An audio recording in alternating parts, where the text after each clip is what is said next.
करता हूँ, ये रिकॉर्डिंग स्टार्ट होगी, ठीक है। अब हमारे पास आता है रेजिस्टेंस, तीसरा फैक्टर रेजिस्टेंस। देखो इसको इस तरह रिलेट करते हैं, मैकेनिक्स में फोर्स पढ़ते थे, याद है? फोर्स समझ लो यहाँ पर वोल्टेज है, और डिस्प्लेसमेंट पढ़ते थे, डिस्प्लेसमेंट समझ लो यहाँ पे करंट है। फोर्स अप्लाई करते थे तो डिस्प्लेसमेंट प्रोड्यूस होता था ना ऑब्जेक्ट के अंदर, तो इसी तरह वोल्टेज अप्लाई करोगे तो करंट प्रोड्यूस होगा। फिर वहां पर क्या था, फ्रिक्शन थी। फ्रिक्शन क्या करती थी, डिस्प्लेसमेंट या मोशन को अपोज करती थी। यहाँ पर उसी की इक्विवेलेंट चीज है रेजिस्टेंस। रेजिस्टेंस क्या करेगी, करंट के फ्लो को अपोज करेगी, क्योंकि करंट किससे रिलेटेड है, डिस्प्लेसमेंट से। वहां डिस्प्लेसमेंट होता था या करंट है, वहां डिस्प्लेसमेंट या मोशन को अपोज करती थी फ्रिक्शन। यहाँ पर रेजिस्टेंस जो है वो करंट को अपोज करेगी। यानी कि जिस भी कंडक्टर के अंदर जितनी ज्यादा रेजिस्टेंस होगी ना, उसका करंट उतना कम फ्लो होगा, ठीक है। और अगर जिस किसी कंडक्टर में कम रेजिस्टेंस होगी, उसमें से उतना अच्छा करंट या ज्यादा करंट फ्लो होगा। सही है, ये बात समझ में आती है? Yes sir. तो हमारे लिए ज्यादा इंटरेस्टिंग चीज क्या होगी, हम कैसा कंडक्टर चूज करें, इसकी रेजिस्टेंस कम हो या ज्यादा हो? हम्म?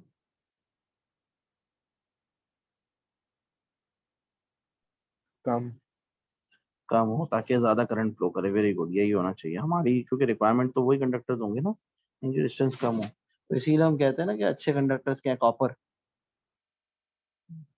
कॉपर की सब तारीफ करते हैं कि कॉपर भाई, पाकिस्तान केबल्स की ऐड देखी होगी कि 99.99% कॉपर, तो इसका मतलब कॉपर की रेजिस्टेंस बहुत कम होती है, सबसे कम होती है, ठीक है। सबसे कम जो है ना, लोएस्ट रेजिस्टेंस वो होती है गोल्ड की। लेकिन गोल्ड हम यूज नहीं कर सकते ना, क्योंकि महंगा आइटम है। गोल्ड सुपर कंडक्टर कहलाता है, सबसे लोएस्ट जो रेजिस्टेंस होती है वो गोल्ड की होती है, सबसे हाईएस्ट करंट फ्लो करता है गोल्ड। लेकिन कमर्शियली वायबल नहीं है, तो हम अपने हिसाब से सबसे बेस्ट कंडक्टर अभी फिलहाल कॉपर को ही मानते हैं, ठीक है। फिर silver and ammonium and all that. तो सबसे अच्छा कंडक्टर कॉपर है, उसकी लोएस्ट रेजिस्टेंस होगी। रेजिस्टेंस क्या होती है, रेजिस्टेंस बेसिकली बनती है आपके जो फ्री इलेक्ट्रॉन्स होते हैं ना, उनकी वाइब्रेशन से, ठीक है। तो हम पढ़ भी लेते हैं क्या है resistance. When the electrons are passing through the wire, they collide with the vibrating atoms of the wire and their flow is disturbed. This effect is called as the resistance. So the resistance increases with the increase of temperature, because electrons collide more frequently with the vibrating atoms at higher temperature.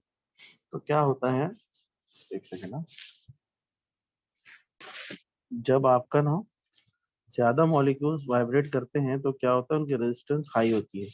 तो इसलिए अच्छे conductors में ऐसा नहीं होता, उनमें molecules ज्यादा तेजी से वाइब्रेट नहीं करते, ठीक है। एक स्मूथ पैटर्न होता है, तो इनकी रेजिस्टेंस लो होती है। लेकिन अगर आप उनको हीट करोगे ना, उनका टेम्परेचर बढ़ाओगे, तो फिर क्या होगा, उनके अंदर मॉलिक्यूल्स को स्पीड मिलेगी और वो तेजी से वाइब्रेट करेंगे।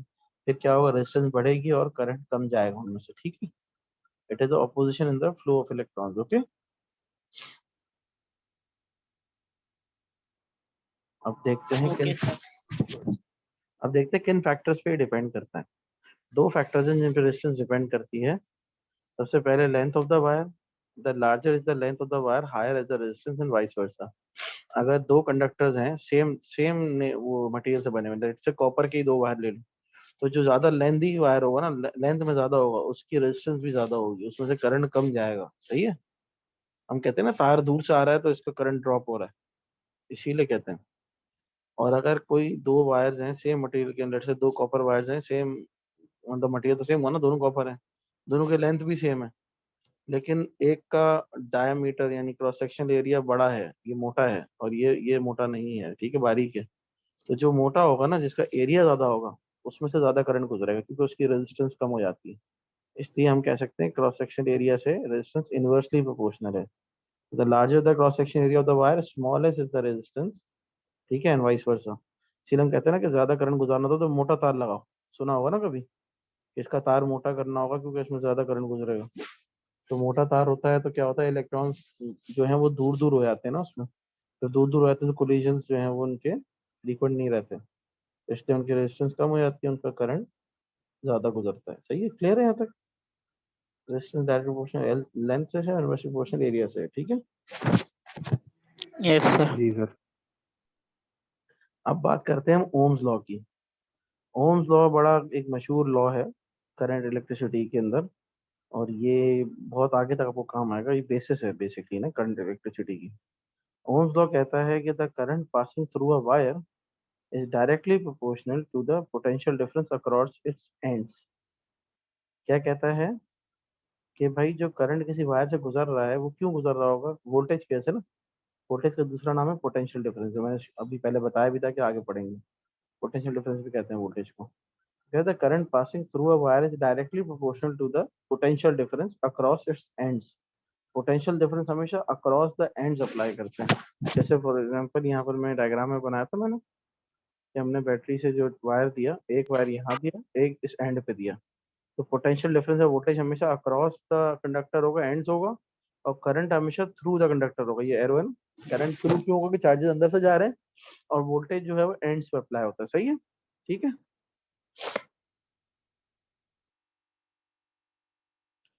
अच्छा, रेजिस्टेंस का मैंने यूनिट शायद नहीं बताया, ऊपर यूनिट देख लेते हैं। रेजिस्टेंस का जो यूनिट होता है ऊपर हमने मेंशन भी नहीं किया, आई गेस इसका यूनिट होता है ओम्स।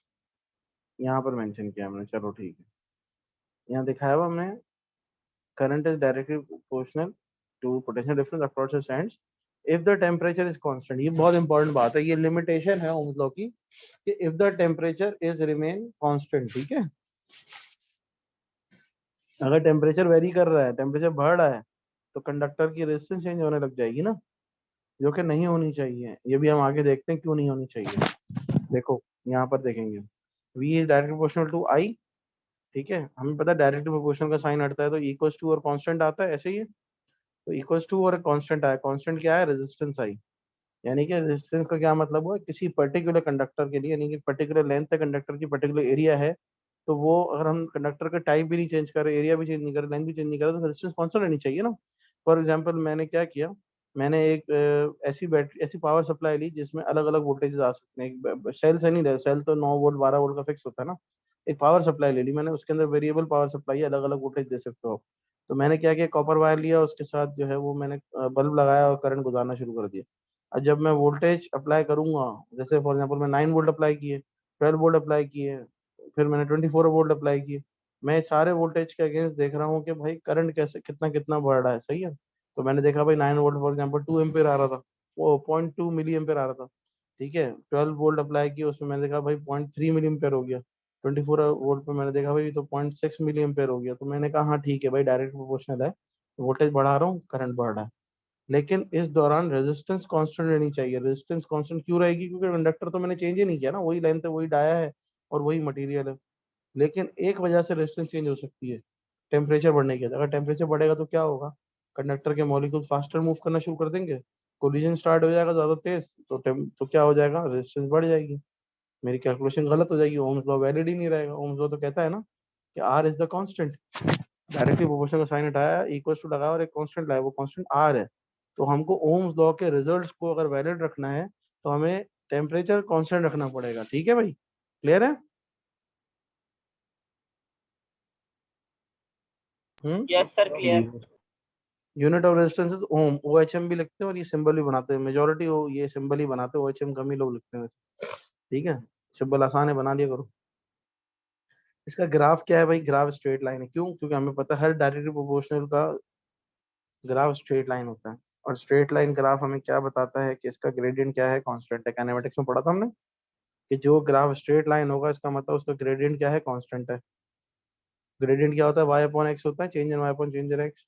यहाँ पे ग्रेडियंट क्या बना, वी अपॉन आई, है ना। वी यहाँ पर वाई एक्सिस पे, आई जो एक्स एक्सिस पे। तो अब हम अगर ओम्स लॉ से देखें तो वी अपॉन आई क्या है, आर है। तो आर कांस्टेंट होगा तभी तो ये स्ट्रेट लाइन बनेगा। V upon I is constant which is the gradient. If the gradient is constant, R is constant, so the graph will be straight line. Otherwise, it will not be the straight line. अगर R change होना शुरू हो जाएगा V upon I का ratio, तो ये straight line नहीं बनेगा। इसका मतलब ये ओम्स लॉ को फॉलो नहीं करेगा, है ना। ऐसे ही है, यस सर। सब समझ में आ रहा है। उबैद आपको भी आ रहा है। जी सर। जी सर, में थोड़ी सी कमजोरी लग रही है मुझे, अगर नहीं समझ आ रहा तो पूछ लो। नहीं आई है सर। चलो, यानी कि सिर्फ तबीयत की वजह से ही हो रहा है, आवाज थोड़ी धीमी हो गई तुम्हारी, यहाँ। अच्छा, एक आखिरी टॉपिक मेरे ख्याल से पढ़ते हैं, उसके बाद फिर वाइंड अप करेंगे। ओमिक और नॉन ओमिक सब्सटेंसेस, या ohmic and non ohmic conductors. ठीक है, क्या होते हैं, वो होते हैं जो ओम्स लॉ को फॉलो नहीं करते। ठीक है, ओम्स लॉ को फॉलो नहीं करते। जैसे फॉर एग्जांपल हमारे पास पहली एग्जांपल है फिलामेंट लैंप की। एक फिलामेंट लैंप देखा होगा, येलो कलर का बल्ब होता है जो पहले जमाने में यूज होता था, पर्टिकुलरली बेकरीज में देखा होगा आपने, घरों में भी पहले होता था। उसमें हीट बहुत आती है। वो लाइट तो देता है लेकिन 70% हीट देता है, 30% लाइट देता है। तो उसमें क्या हुआ, जब हीट आ रही है तो उसका मतलब टेम्परेचर बढ़ रहा है ना। उसमें जब हम करंट देते हैं तो अंदर टंगस्टन फिलामेंट होता है, वो हीट अप होता है। हीट अप हो के लाइट देता है। टेम्परेचर बढ़ गया, वो ओम्स लॉ को फॉलो नहीं करेगा। तो उसमें क्या हुआ, शुरू में तो क्या हुआ, अपने वोल्टेज दिया, करंट प्रोड्यूस हुआ एक पॉइंट तक, तो इसने ओम्स लॉ को यहाँ तक तो फॉलो किया। ठीक है, इसके बाद क्या हुआ, ये टेढ़ा हो गया कर। क्यों? क्योंकि रेजिस्टेंस इसकी बढ़ गई। बढ़ गई तो करंट इसमें से कम गुजर रहा है और ये ऊपर की तरफ जा रहा है, वरना करंट ज्यादा गुजरता तो राइट की तरफ जाता ना। ठीक है, जहां तक फॉलो कर रहा है उसको ओमिक रीजन कहेंगे, जहां तक नहीं फॉलो कर रहा है उसको नॉन ओमिक रीजन कहेंगे। सही है, सर ऐसा ग्राफ हमने पहले भी एक किसी चैप्टर में पढ़ा था वो। वो हमने पढ़ा था इलास्टिसिटी में। Yes sir. अब यहाँ पर देखो, यहाँ पर current voltage graph for thermistor. Thermistor एक टाइप ऑफ रजिस्टर है जो हीट डिपेंडेंट होती है। जैसे कि for example fire alarm system में लगी होती है। फायर अलार्म सिस्टम में क्या होता है कि हीट आती है, हीट की वजह से बजर बजता है। तो उसके अंदर ऐसे रजिस्टर लगे होते हैं, वो डिफरेंट तरह के रजिस्टर होते हैं जो हीट पे डिपेंड करते हैं, टेम्परेचर डिपेंडेंट होते हैं।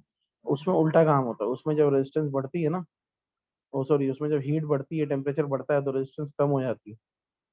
ठीक है, रेजिस्टेंस कम हो जाती है, करंट ज्यादा हो जाता है, उल्टा काम होता है। यहाँ पे अभी जो हमने रजिस्टर पढ़े हैं उसमें तो ऐसा नहीं होता, टेम्परेचर बढ़ेगा तो रेजिस्टेंस बढ़ जाएगी ना।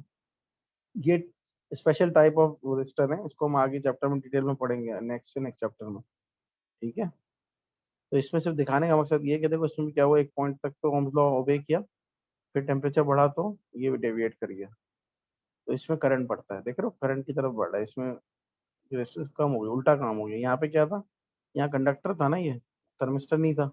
तो यहाँ पर जब टेम्परेचर बढ़ाया तो रेजिस्टेंस कम बढ़ गई और करंट कम हो गया। तो करंट कम हो तो राइट पे नहीं गया, ग्राफ ऊपर चला गया। यहाँ क्या, थर्मिस्टर में उल्टा है, टेम्परेचर बढ़ेगा तो रेजिस्टेंस कम हो जाएगी और करंट बढ़ जाएगा, इसलिए ग्राफ यहाँ आ गया। सही है, क्लियर है? Okay sir. Yes sir clear.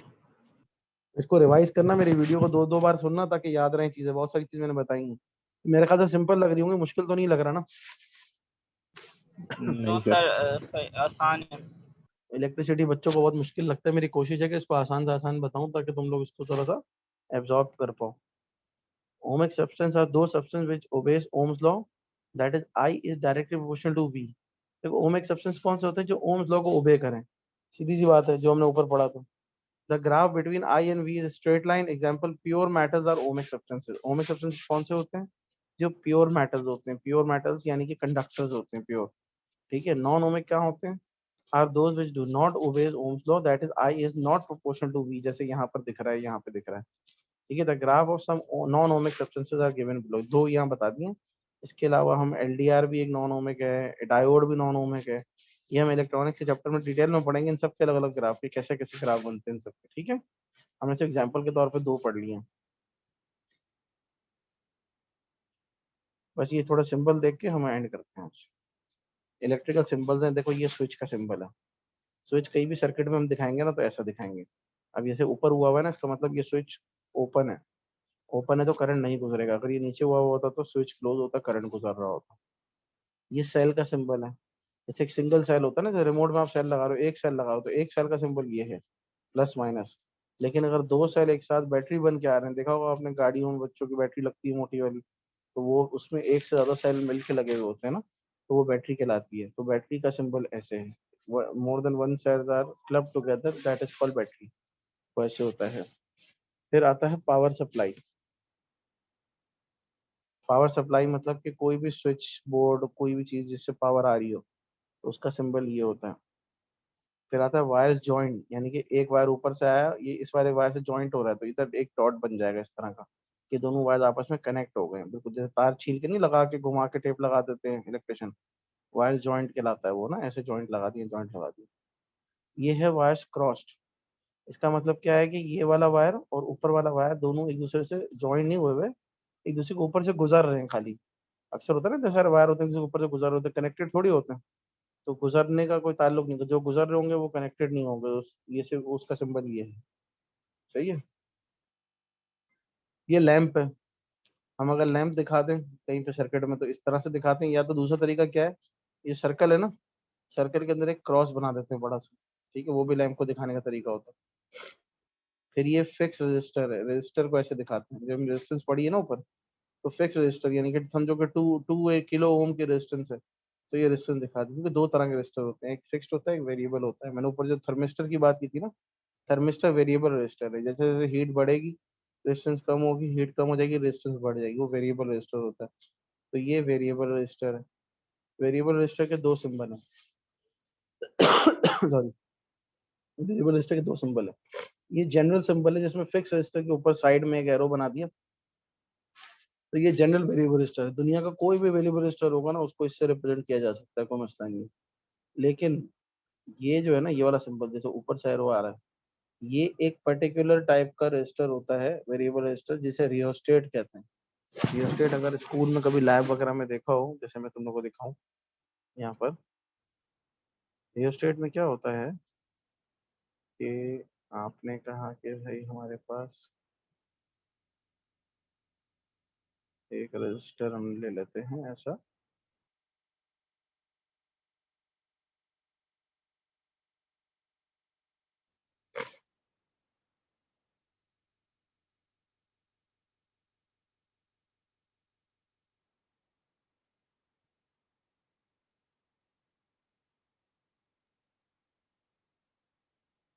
ठीक है, ये रजिस्टर है। हमने क्या किया, हमने इसके ऊपर वायर वाउंड कर दिए।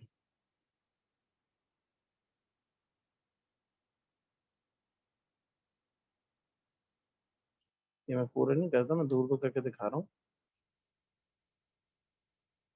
ठीक है, यहाँ शुरू से लेकर आखिर तक इस पे वायर आ रहे हैं, ये यहाँ से इसके ऊपर यहाँ पे है। ठीक है,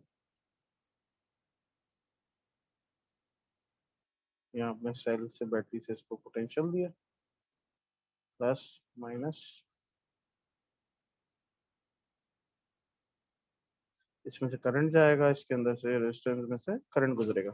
अब होता क्या है, इसके ऊपर यहाँ पर ना एक क्लिप लगा होता है ऐसे, ये क्लिप मूवेबल होता है इसके ऊपर, इसको आप आगे पीछे कर सकते हो। जैसे इस क्लिप को आप उठा के लेट से यहाँ ले आओगे ना,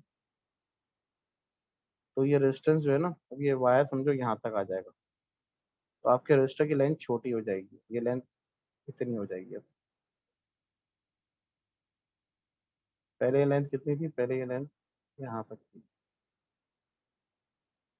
बड़ी थी ना लेंथ। ठीक है, जहाँ क्लिप होगा वहां तक लेंथ होगी। तो जब आपने लेंथ कम कर दी, तो लेंथ डायरेक्ट प्रोपोर्शनल होती है आर से, लेंथ कम हो गई तो आर भी कम हो गया।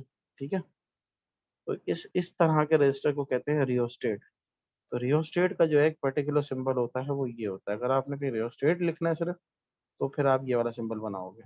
लेकिन आपको पता नहीं है कौन सा रजिस्टर, वेरिएबल रजिस्टर की बहुत सारी टाइप्स है, तो आप जनरली ये बना दो। ठीक है, क्लियर है? हाँ भाई। Yes sir, clear. जी सर। ये कॉइल ऑफ वायर, एक जगह पे बहुत सारे कॉइल बने हुए वायर के। ठीक है, जैसे अभी रियोस्टेट के ऊपर ने वायर का कॉइल वाउंड किया था ना, तो उधर कॉइल के आप इस तरह दिखा सकते हो। ये ट्रांसफार्मर का सिंबल है, इस तरह का एक, इस तरह का बनेगा एक कॉइल, इस तरह का बनेगा, बीच में एक लाइन होगी। ये ट्रांसफार्मर, ट्रांसफार्मर लास्ट चैप्टर में, सेकंड लास्ट चैप्टर में पूरा डिटेल में पढ़ेंगे, तो उसमें मैं बताऊंगा कि क्या होता है ट्रांसफार्मर। ठीक है, फिर यहाँ सिंबल्स हैं गैल्वेनोमीटर। गैल्वेनोमीटर क्या होता है, galvanometer is a current detecting device, not measuring device, it's a current detecting device. ये सिर्फ डिटेक्ट करेगा कि करंट है या नहीं है किसी सर्किट में। ठीक है, तो अगर गैल्वेनोमीटर बिल्कुल स्ट्रेट है ना, अगर उसकी नीडल, इसका मतलब जीरो करंट है, कुछ भी नहीं है। अगर ये राइट पे है तो राइट पे करंट फ्लो करेगा, लेफ्ट पे तो लेफ्ट पे करंट फ्लो करेगा। ठीक है, इसको इससे भी रिप्रेजेंट कर सकते हैं, जी से भी रिप्रेजेंट कर सकते हैं, सर्कल बना के जी और साइड में वायर। ठीक है, सर्किट के अंदर जब बनाएंगे ना, अगर सर्किट पढ़ेंगे तो वहां पर इसको इस तरह रिप्रेजेंट करेंगे। फिर आता है आपका एम मीटर। एम मीटर क्या एम्पेयर मीटर कहलाता है। एम मीटर उस सर्किट में, ये क्या होता है, ये करंट मेजरिंग डिवाइस है, ये करंट मेजर करके देती है। अब इसे डिटेक्ट नहीं करेगी, गैल्वेनोमीटर से डिटेक्ट करती है ना प्रेजेंस को, ये मेजरमेंट करके देगी, 1 एम्पेयर का है, 2 एम्पेयर का, 3 एम्पेयर का करंट गुजर रहा है, कितना है। ठीक है, इसी तरह इसके बाद है वोल्ट मीटर। वोल्ट मीटर जो है वो वोल्टेज मेजरिंग डिवाइस है। ठीक है, ये एक सर्किट में लगाएंगे तो वोल्टेज बता देगा। ठीक है, इसके बाद है two way switch. Two way switch क्या है, यानी कि जो दोनों तरफ पोजीशंस आपकी कर ले, जैसे स्विच ऑन करते हैं ना लाइट का, हमने बटन दबाया एक तरफ तो ऑन हो गया, दूसरी तरफ दबाया तो ऑफ हो गया। ठीक है, ये टू वे स्विच होता है। टू वे स्विच अगर ऊपर है तो ओपन है, नीचे है तो क्लोज है। फिर ये अर्थ कंडक्टर, अर्थ कनेक्टर, हमने एक मेथड पढ़ा था चार्जिंग बाय अर्थिंग, तो अर्थिंग का एक सिंबल होता है ये। और ये फाइनली ये है कैपेसिटर। कैपेसिटर क्या होता है? इसके अंदर हम चार्जेस को स्टोर करा सकते हैं और वक्त पड़ने पे उससे एनर्जी ले भी सकते हैं, चार्जेस ले भी सकते हैं।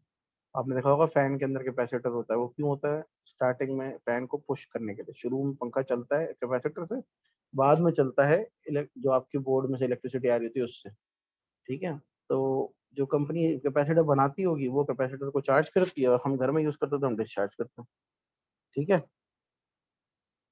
कैपेसिटर का सिर्फ काम जो फैन में जो है ना ये होता है कि स्टार्टिंग में रोटेट करवाता है। घर में कभी कैपेसिटर खराब हो जाए ना पंखे का, तो क्या करना, अपने हाथ से जोर से घुमाना पंखा और जाके स्विच ऑन कर देना, चल जाएगा, मसला नहीं होगा कुछ भी। जो एनर्जी कैपेसिटर दे रहा है वो आप हाथ से दे दो।